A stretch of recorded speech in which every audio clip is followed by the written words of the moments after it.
Hey guys, let's discuss current affairs, and this is for the entire fortnight of 25th August to 7th September.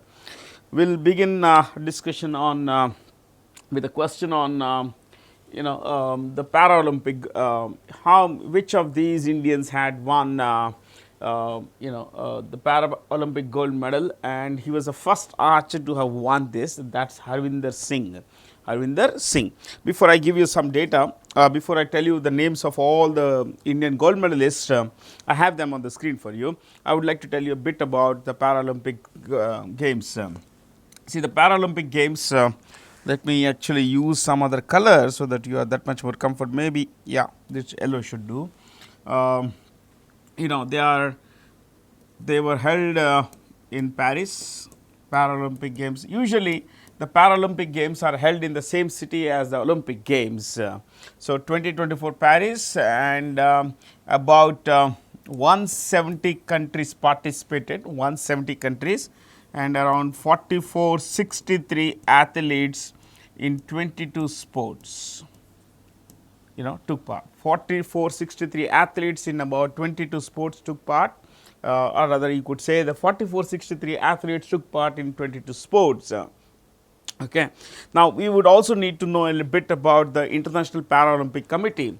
The International Paralympic Committee, ladies and gentlemen, was started in the in the year 1989, and this is headquartered in a place called Bonn. Bonn is in Germany. So, then of course, it's headed, who heads it? Andrew Parsons. Andrew Parsons is from Brazil. Andrew Parsons is from Brazil. Okay, so that's a bit about this Paralympic Games, and the International Paralympic Committee, which is headquartered in Bonn, Germany, and headed by a Brazilian. So let me clear this and bring to you the list of all the 7 gold medalists from India. So, Indians, there are 7 Indian para athletes, let's call them athletes, who won gold medals, my friend. This has been India's best ever performance in the Paralympic Games. Avani, Lekhara, Kumar Nitish, Sumit Antil, I have given the sport in which they won the gold medal. So, javelin, there are 2 different categories here. Sumit Antil and Navdeep Singh won in 2 different categories. But you look at it, I mean, they have done the country proud, exceptionally proud. I'll tell you a bit about Avani. So, I was reading this story of Avani Lekhara, and I found that at the age of 11, she met with an accident, a car accident. And she became a paraplegic, waist down. Her body didn't have much of movement. So her father encouraged her to take up sport, especially, archery. So she took up archery, but then she moved to shooting, and that is, ladies and gentlemen, where she has done the country proud. And you also should know that it's a back-to-back gold medal for her, and she also won a bronze in, shooting.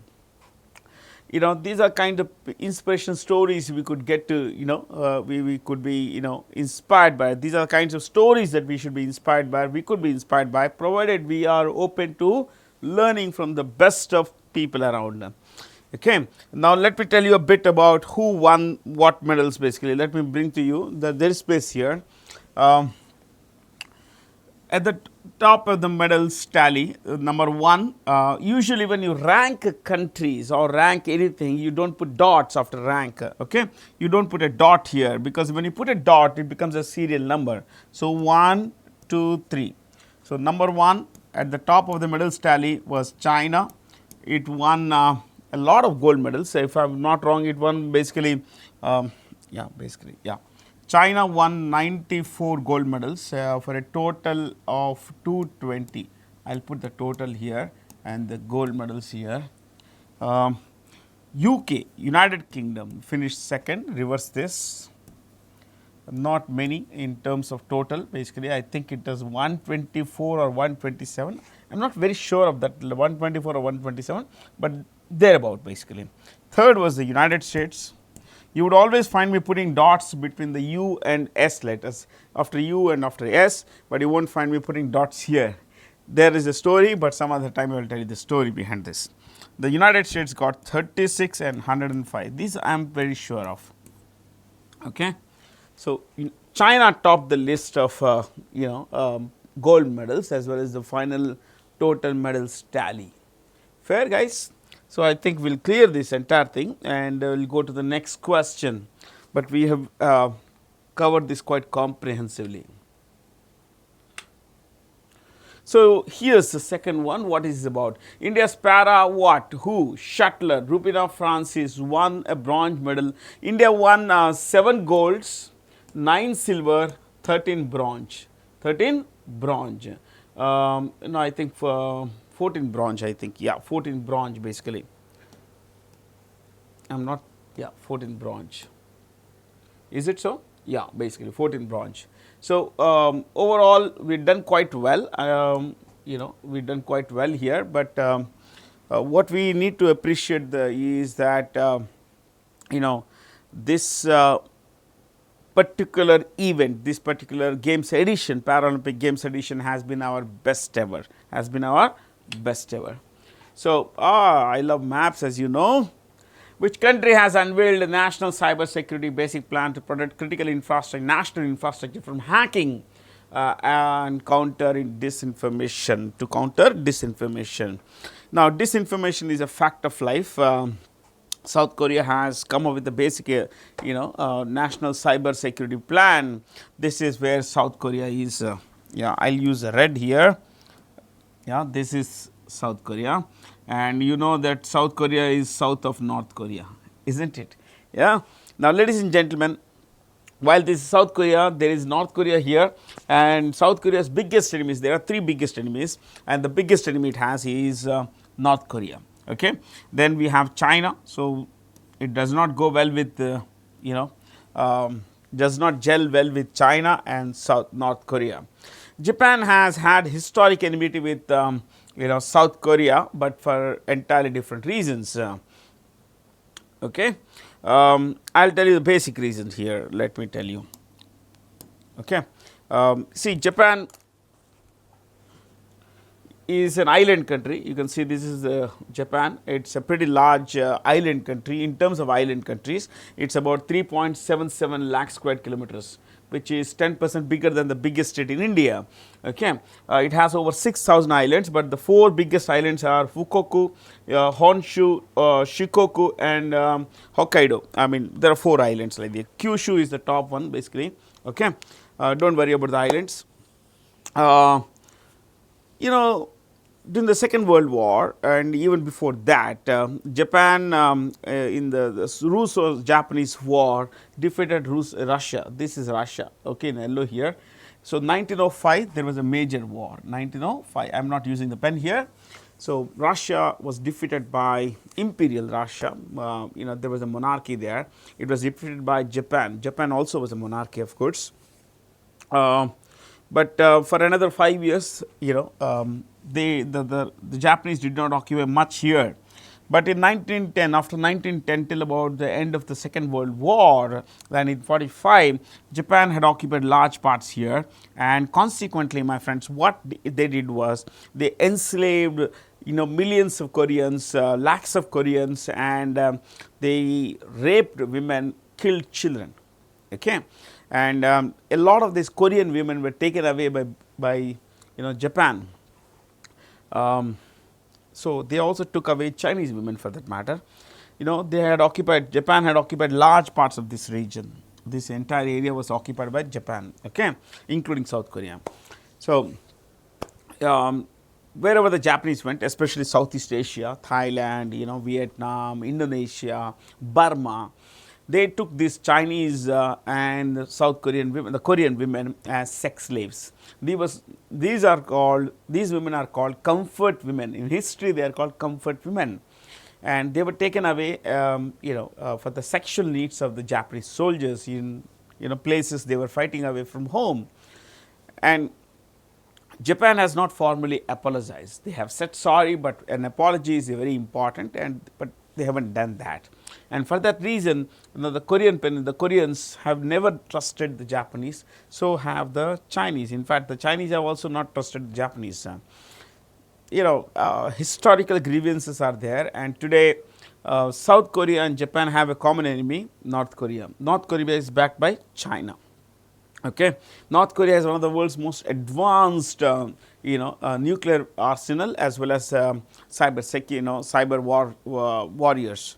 So, China and North Korea is what South Korea is afraid of. Japan, okay, but these two, North Korea and China is what South Korea is greatly afraid of, and that's why after the Korean War that happened between 1950 and 53, it kind of went into the arms of the United States. Even today, America has about 25,000 troops in South Korea, and America has a large number of bases in Japan. So, America's presence in this area comes from this: Japan, Korea, South Korea and Taiwan, these three places. Yeah, it's a long story. I just cut it into small parts basically. Okay, see, this is Taiwan. One of the choices there. This is Taiwan. Okay. So, I wanted to discuss more, but for want of time, we could if you have it, if you would want me to discuss this area further, you could always leave a comment. Maybe in the next video or so, we will discuss this. Okay. So, I guess we could go to the next one. The Ministry of Skill Development and Entrepreneurship has signed an MOU with Dash Supply Chain Operations Academy to upskill thousands of employable youths across India. Flipkart. Flipkart is owned by Walmart. It's owned by Walmart. Flipkart is owned by Walmart. Walmart, ladies and gentlemen, is the world's biggest company. It's the biggest company on planet Earth. People say that Earth is a geographical term, world is more of a political term. You could take either, it's still the same thing. So, Walmart last year had a turnover of, would you believe, about $630 billion. Okay, $630 billion was the turnover of Walmart. It's also not just the world's biggest company by revenue, it's also the world's biggest private sector employer. It employs 22 lakh people. 22 lakh people. Okay. So, they have this company, they acquired this company called Flipkart, and because you see, it was started by two friends, Sachin and Binny Bansal. Sachin and Binny Bansal. Both are Bansals, but please remember they are not relatives, they are friends. They were IIT Bombay friends basically. They later worked for Amazon, but started their own venture I think sometime in the early 2000s, and that's how they they started Flipkart, and they sold Flipkart to Walmart, and Walmart today is the owner of this company. So, they have a large training network, and that's what the Ministry of Skill Development and Entrepreneurship has signed an agreement with, so that we could train the people in this through this academy. Okay. The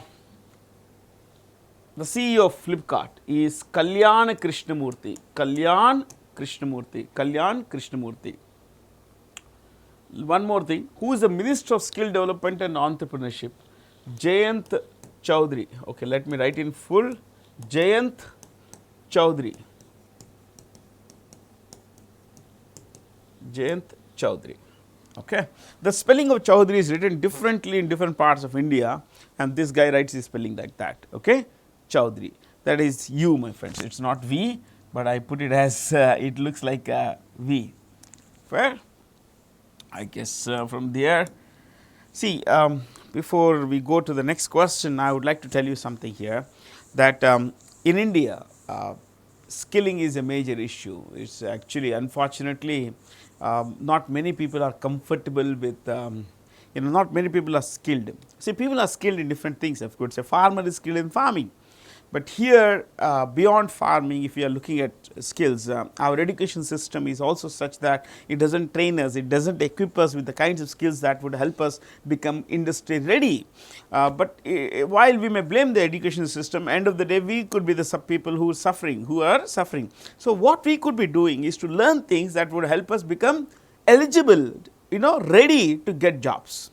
So today a lot of companies are not, a lot of companies are complaining that people are not skilled enough. And more importantly, they say that people do not want to work hard. They say people don't want to work hard, people don't want to learn. So, and my friends, I always say, as your teacher, and elsewhere, I say that we should never say no to two things in life. One, we should never say no to learning. Two, we should never say no to work. Okay. See, if a guy like me says, no, no, no, I'll just touch this question, I'll touch the answer and go away. Will it help you? It won't help you. Yeah. So, unless I give you that extra thing that, normally would not come through, just reading the question and answer, there is no need for my presence here, isn't it? You may as well read the question, okay, this is highlighted in white, so this must be the answer. We need to go beyond. All of us, you and me, need to go beyond the normal. That is where we can be different from others. Yeah, skilling is in the mind. Attitude we need to cultivate is that of learner and that of a hard working person. Okay. Name India's second nuclear submarine commissioned on 29th August 2024. Ladies and gentlemen, INS Indian naval ship Arighat is India's second nuclear submarine. The first one is, of course, INS Arihant. INS Arihant. This is what is called the Arihant class of weapons. Arihant class of submarines. Arihant class of nuclear submarines. So, this is the second one, Arighat. If I am not wrong, it was originally named INS Aridhaman something. Aridhaman. This is the original name, but they later changed the name. Now, one more thing is that this particular submarine was the first nuclear submarine built outside the P5. So, India became the first country in the world to build a nuclear ballistic missile submarine outside, the P5. P5 is the permanent 5 or the the veto wielding powers of the United Nations Security Council. Okay. So, a bit about that, the nuclear submarines, and where were they built? They were built in Visakhapatnam at the Navy Shipbuilding Center, Visakhapatnam. Navy Shipbuilding Center, Visakhapatnam. That's where they were built. Okay. And by the way, who is the chief of the Indian Navy? Admiral Dinesh Tripathi. Admiral Dinesh Tripathi. Dinesh Tripathi. Tripathi. THI. Okay.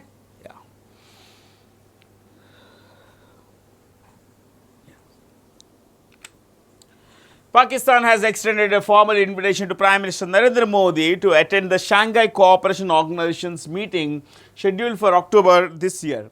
Okay, which of the following is not a member of the SCO? Sorry, guys. The member is not Afghanistan. Okay. Now let me tell you about the SCOs, Shanghai Cooperation Organization. SCO was started in 2001. Of course, there was something before that called the Shanghai 5, but now it is called Shanghai Cooperation Organization.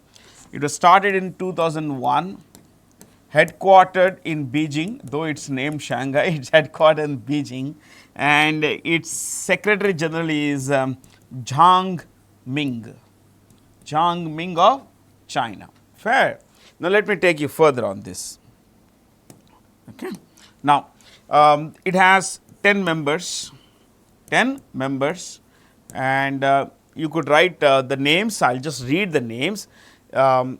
India, Pakistan. I'll go a bit slow. India, Pakistan, Russia. Okay. India, Pakistan, Russia. That's how you pronounce it. Russia. Then China. Okay. Fourth stance, that would be Kazakhstan, that's why I was writing, the spellings are tough to remember. Kazakhstan, Kyrgyzstan,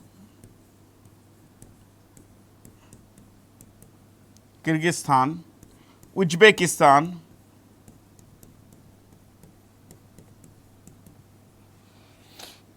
uh, yeah, what is it?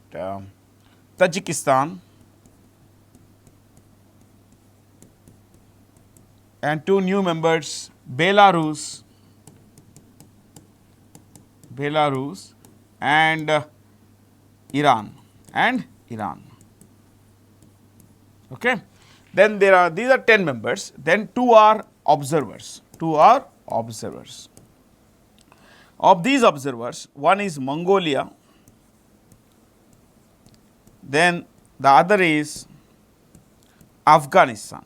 Afghanistan is an inactive observer, it is more or less suspended. Since the Taliban came to power, more or less suspended.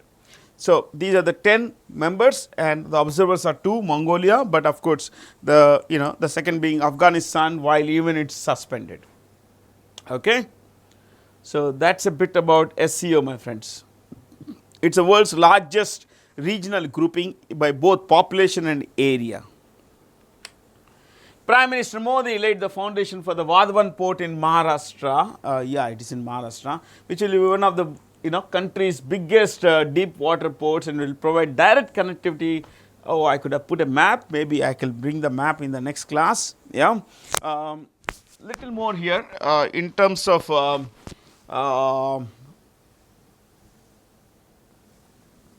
map. I can draw a bit here.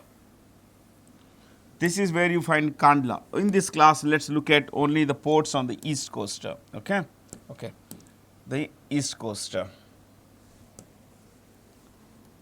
Kandla port is also called Deen Dayal port. This is where it is. Kandla port is also called Deen Dayal port. Then there are two ports in Mumbai. Mumbai Port Trust and Jawaharlal Nehru Port Trust. In my eagerness to write faster, Jawaharlal Nehru Port Trust. So, there are two. One is Mumbai Port Trust, the other is Jawaharlal Nehru Port Trust. Then we have in Goa a place called Mormugao. Then New Mangalore.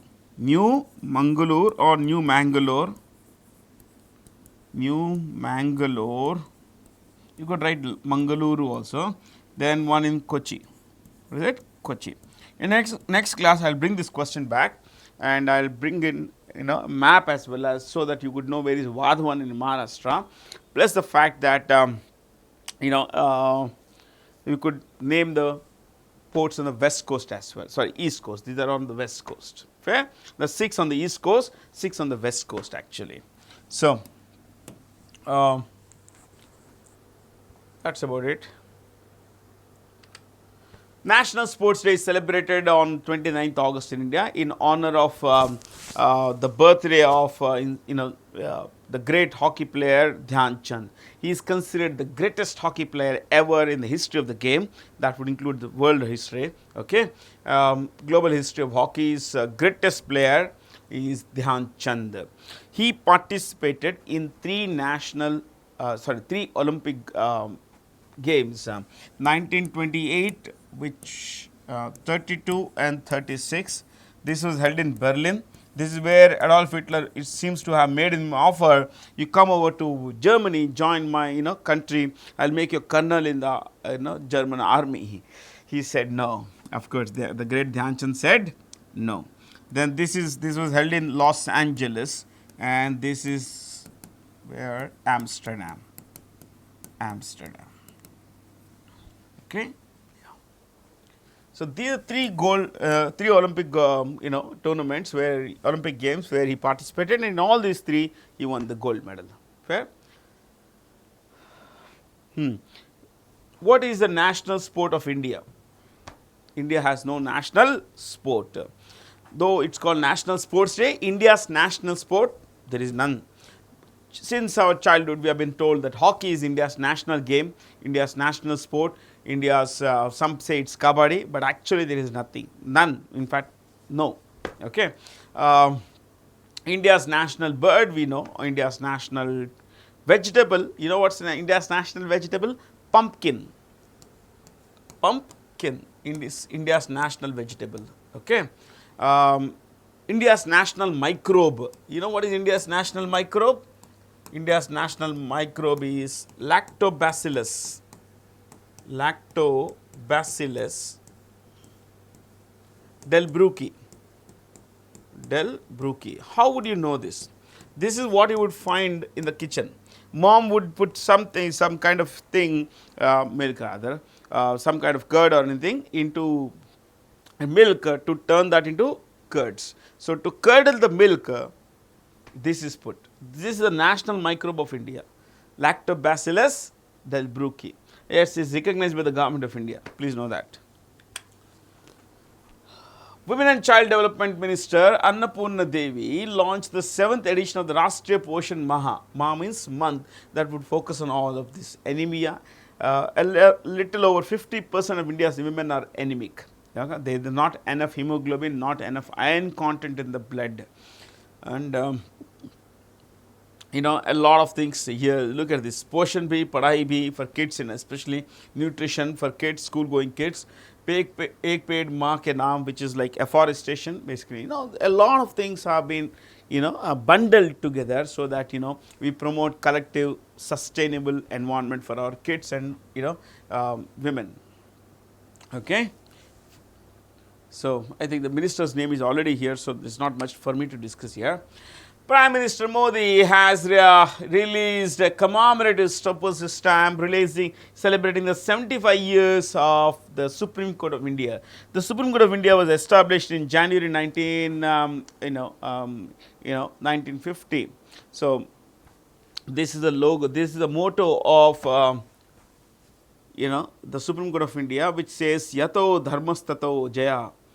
Means where there is righteousness and moral duty, there is victory. So, justice, that is, you know, with morality, keeping in mind, morality and righteousness, what's right, and it could be against certain values of certain communities, certain people, certain states, whatever, it has to be morally right. Okay. So, where dharma wins, everyone wins. The Supreme Court of India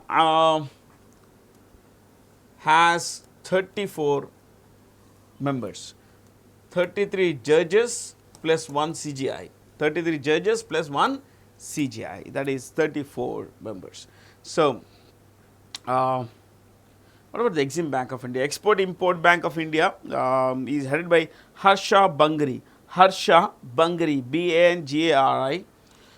You know that NABARD, National Bank for Agriculture and Rural Development, National Bank for Agriculture and Rural Development is headed by Shaji KV. Shaji KV. That's how he writes his name, so we'll go with that. Okay. So, the rest are easy basically, the 3 and 4, choices 3 and 4. India was ranked 40th among 132 economies globally in the 2023 edition of the Global Innovation Index published by the World Intellectual Property Organization, WIPO. What are the top 3 countries? India's rank was, of course, 40, as the question says. Number 1, world's most competitive economy is, innovative economy is Switzerland. Second, Sweden. Third, United States. United States. So, 3. India's rank 40th. Now, one more thing. See, we don't have to look at the least innovative index. That's the last one on the index. Okay, least innovative country. So, WIPO, it was started in 1967. It's headquartered, as you would understand, in Geneva, in Switzerland, and it's headed by a man called a Singaporean called Darren Tang. Darren Tang, he is from Singapore. Darren Tang. The rest of these choices, I think we have been discussing for ages now, the World Bank, IMF, and all this. Yeah, one you could look at is UN Trade and Development. It's also called UNCTAD. It's also called UNCTAD, but that is a full name now. United Nations, earlier it was called United Nations Conference on Trade and Development. Now it's called United Nations Trade and Development. It's, what is it? It's headed by Rebecca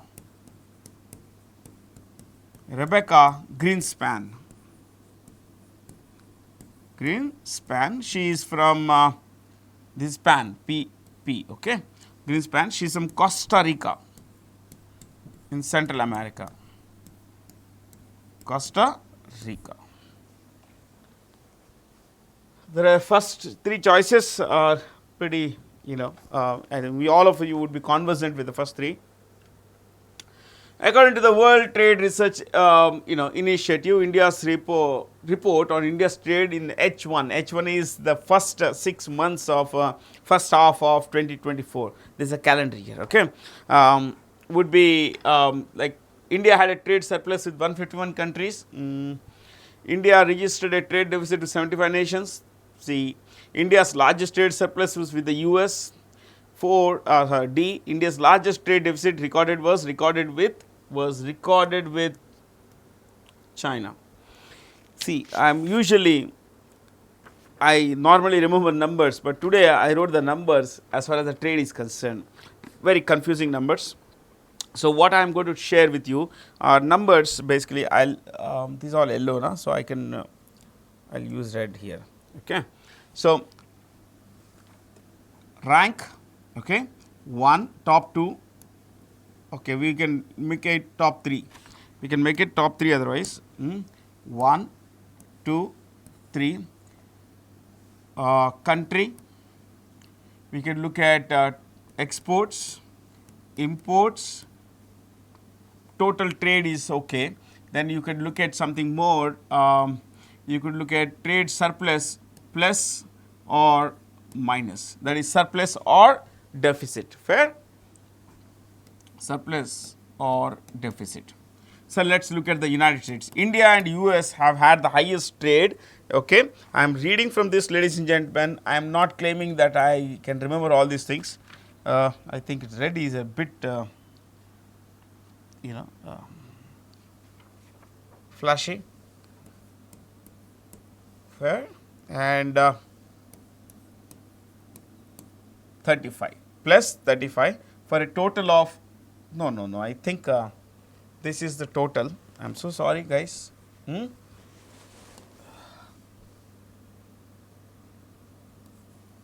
Oh, I think I actually bungled up.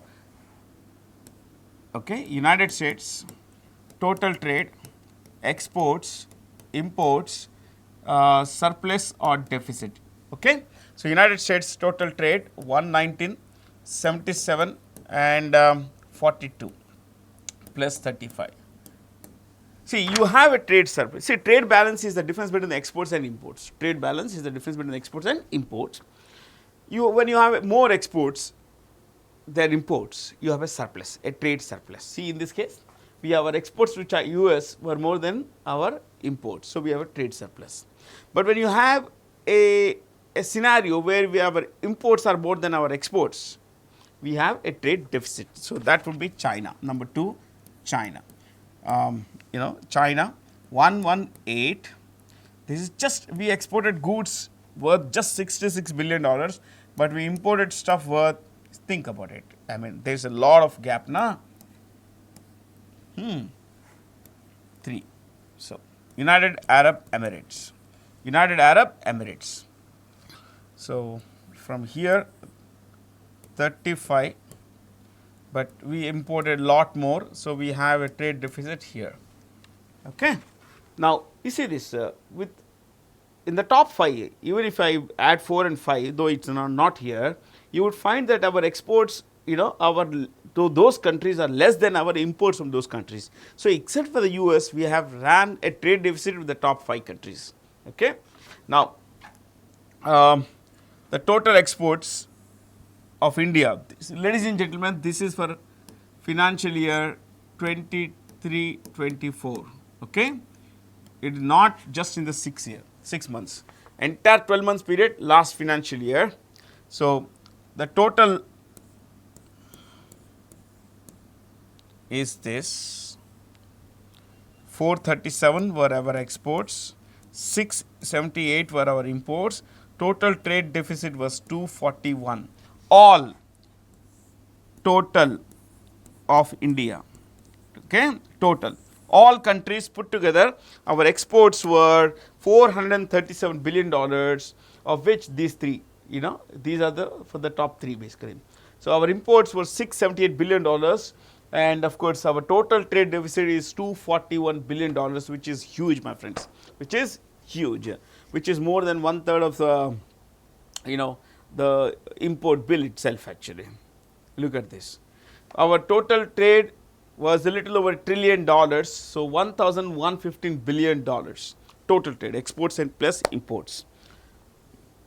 But the deficit is huge. As exports minus imports minus 241. So that's something that is bothering India, the government of India a lot, because people often say that we should stop importing from China. I am not a great fan of that theory, because if we stop importing from China, where will our raw materials come from? Where will our finished goods come from? If we are, if you are a producer, you are importing some raw material from China, you are doing that because the Chinese market price is much lower than what it would cost you if you import from Singapore or Saudi Arabia or Morocco, isn't it? So what would happen here is that, let's say you stop importing from China, you import from elsewhere, okay. So the cost there is high. So this will add to your cost of production, which would mean that your product price also will go up, which also would mean that your profit, if you keep the price at the same level, the profit margin is squeezed. If you raise the price, your competitiveness gets eroded. So you have to look at it from the businessman perspective, from the industry's perspective. So we are importing because China sells at a much lower price or maybe a better quality than other countries, okay.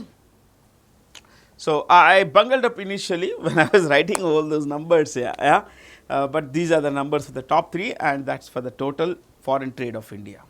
Where guys, and this is for the last financial year, the one that started on 1st April 2023, ended on 31st March this year. So let's look at this one, the Philadelphia corridor. This is about something around Egypt and Gaza, and of course Israel. The Philadelphia corridor, described as the pipeline for Hamas's rearmament by Israeli Prime Minister Benjamin Netanyahu, is along Gaza's border with Egypt. Now Gaza, Palestine comprises two areas. One is Gaza, the other is West Bank. Let me bring to you a bit about this is Gaza. How big is Gaza? Gaza is about 365 square kilometers. 365 square kilometers. That's the complete area of Gaza. Okay, and this north to south, basically from along the border here, this is 41 kilometers long. 41 kilometers long. But you see this area here and this entire area, it shares a 51. I will write in I will write in red, I think, because it's already mapped. It is a 51 kilometer long border. It shares a 51 kilometer border with Israel. Now here it has a border with Egypt. This is a 11 kilometer border. 11 kilometer border. This area is called the Philadelphia corridor. It is believed that the Hamas militants, have dug tunnels. I have seen plenty of footage of this. For decades, I have been following this case. They after digging a tunnels from here, they actually get arms and ammunition and lot of smuggled goods through the tunnels into Gaza. So the Israelis say that we should close this down, we should man this area, we should, the Israeli forces should take over this area and seal the border with Egypt. Egypt has opposed this, so has Hamas, of course. But let's see where it goes. But this is the Gaza, my friends.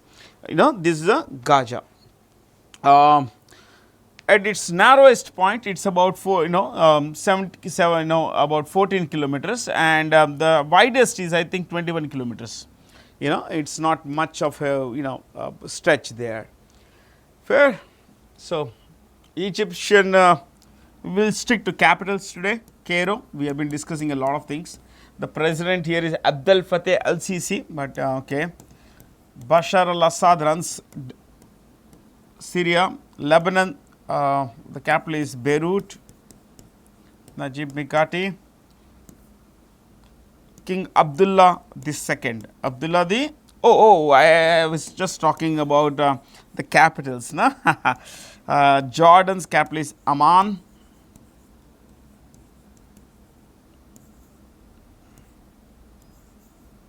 And Israel, of course, we know Jerusalem. Jerusalem.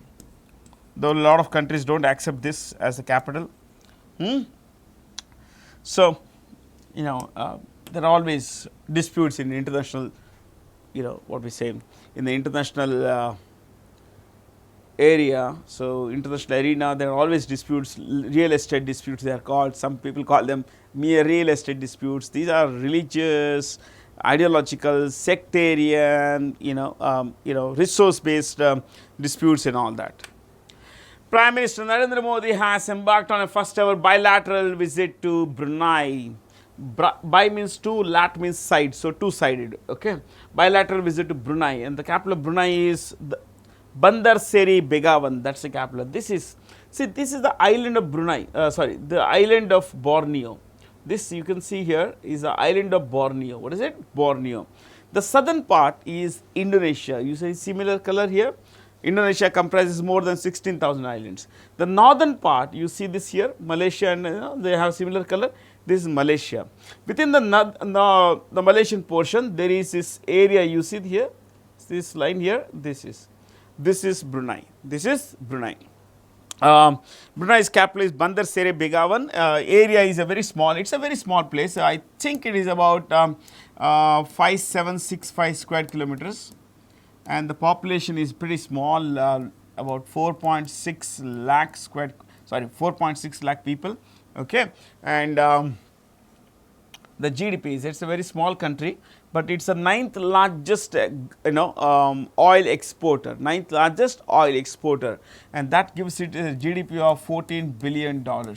And most of this is an absolute monarchy. The Raja here, the Sultan is Muda Hassan al Wadullah Bolkiah. I'll write Muda Hassan al Wadullah Bolkiah. Let's write Hassan al Bolkiah. Okay. Oh, he has been there since the late 1980s because that is when I first heard of him, 1987. He was the second richest man in the world because at that time the richest man was a Japanese guy called Oshiaki Tsutsumi. But he fell off the map and he still is one of the richest men in the world. While ago we did, this is Singapore. You see, this is Singapore. This is the tip of the Malaysian Peninsula. This is where you find Singapore. Okay. This is the capital of Papua New Guinea. Papua New Guinea. This is the island of Guinea. And the western part is, Irian Jaya, or is called Indonesia, and this is Papua New Guinea, the eastern part. Okay. Ouagadougou is the capital of a place called Burkina Faso in Africa. Burkina Faso. I did not see this choice at all, but this is the capital of Burkina Faso in Africa. Canberra is in Australia, the capital of Australia. The centre has notified the constitution of the 23rd Law Commission of India, and remember the Law Commission of all of these are right. The term of the Law Commission will be for 3 years. It's always a term based ad hoc committee, and it is always, remember this, there is no mention of the Law Commission of India in the constitution. So it's not a constitutional body, but it's a statute, it is a what is called an executive, it's based on an executive decision. So the government has to pass a resolution to come up with this law commission. So the Law Commission usually has one full-time chairperson and 4 full-time members.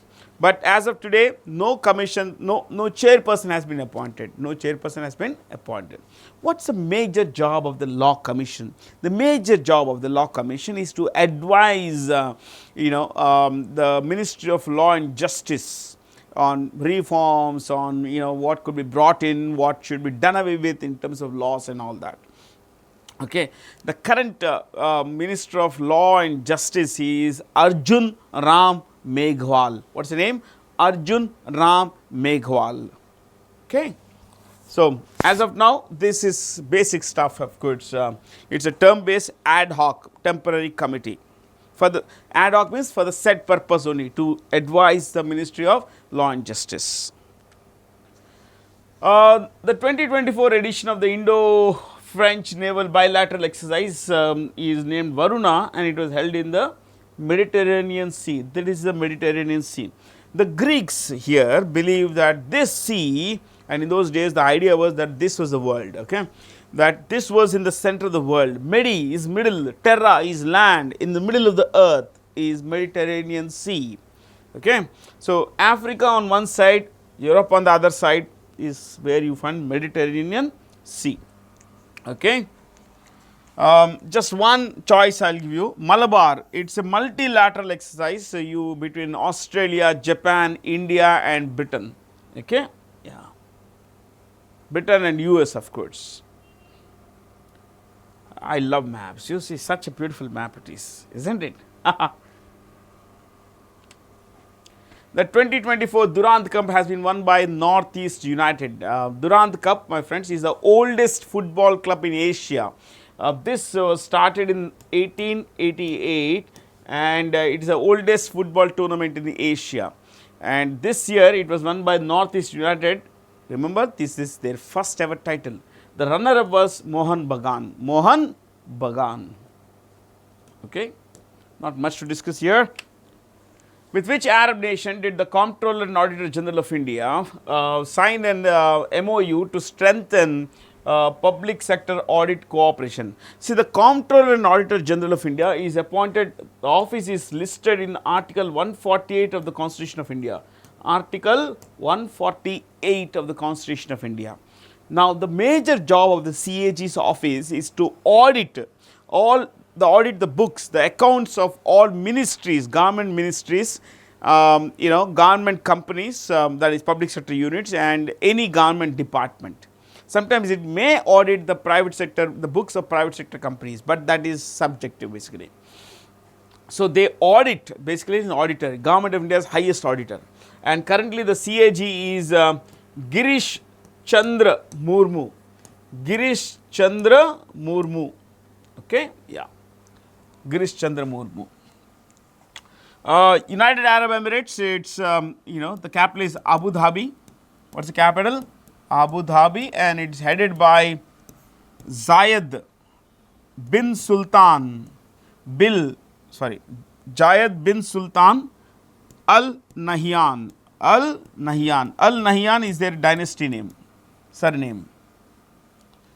Bin means son of, basically. Fair.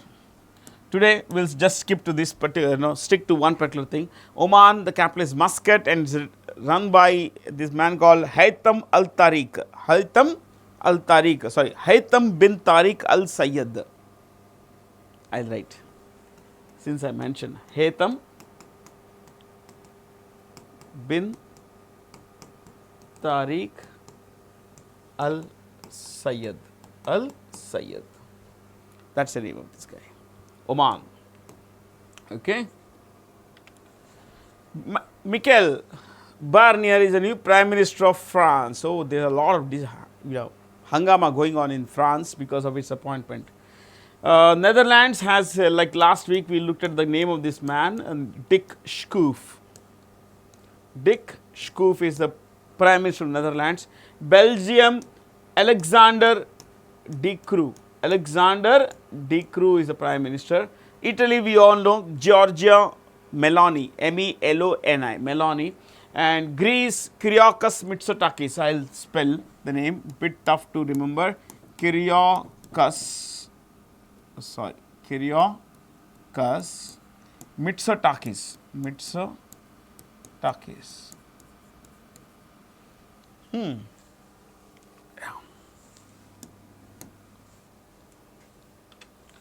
The first International Solar Festival was organized by the International Solar Alliance in New Delhi. The International Solar Alliance is headquartered in Gurugram It has over 120 members, and it's headed by Ajay Mathur. Ajay Mathur. Ajay Mathur. Okay. Yeah. In Pune, what would you find? You will find the National Film Archive of India. National Film Archive of India. Who was honoured with the Youth Icon Award 2024 sports category at the first edition of the FICCI Young Leaders Awards. What is FICCI? We'll stick to this. FICCI, Federation of Indian Chambers of Commerce and Industry. Let me repeat, Federation of Indian Chambers of Commerce and Industry. And ladies and gentlemen, it is headed by President Dr. Anish Shah, who is a Group CEO of Mahindra Corporation, basically Mahindra and Mahindra. Dr. Anish Shah. So, Neeraj Chopra is the javelin star of India. Which premier institution has partnered with the RBI Innovation Hub or RB Innovation Hub to revolutionize the fintech sector in India, financial technology sector in India? I am Kozhikode. Kozhikode, as you know, is in Kerala. This Kozhikode is also called Calicut. Earlier it was called Calicut, British name. Of course, traditional name, old name is Kozhikode. Not much to discuss here. Which firm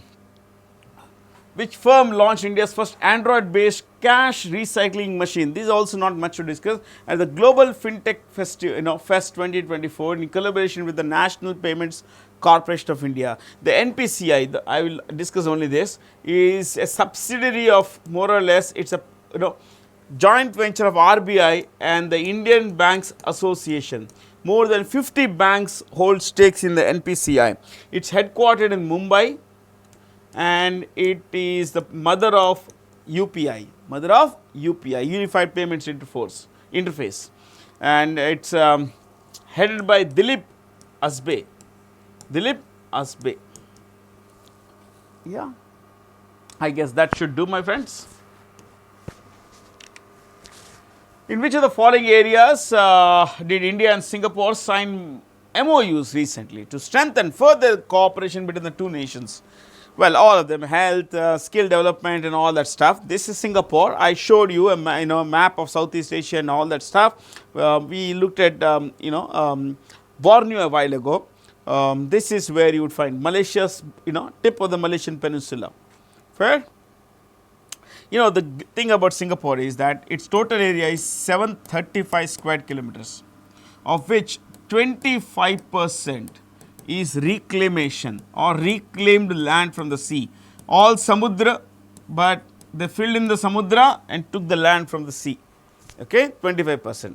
Its population is about 60 lakh. 59 lakhs, make it 60. And its prime minister is a guy called Lawrence Wong. Its GDP per capita, that is total GDP, total national income divided by the total population, is $91,000. $91,000. That's a lot of dollars, isn't it? It's named. See, many people say that. You see this area. This is more or less reclaimed. This area, airport area. It's called the Changi International Airport area. So, there are a lot of things that you could learn, my friends. You just have to keep an eye and ears open. Keep not an eye, eyes and ears open. Oh, that's all from me, Bharat Jain. And please make sure you stay curious. If you want me to discuss any of those things a little more in depth, leave in the comment. You leave your comment, and below the space provided there in the comment section. We'll get back to you. Maybe if it's interesting enough, I'll bring that topic alive to you in this class. Thank you for being here. Have a lot of fun. Thank you so much.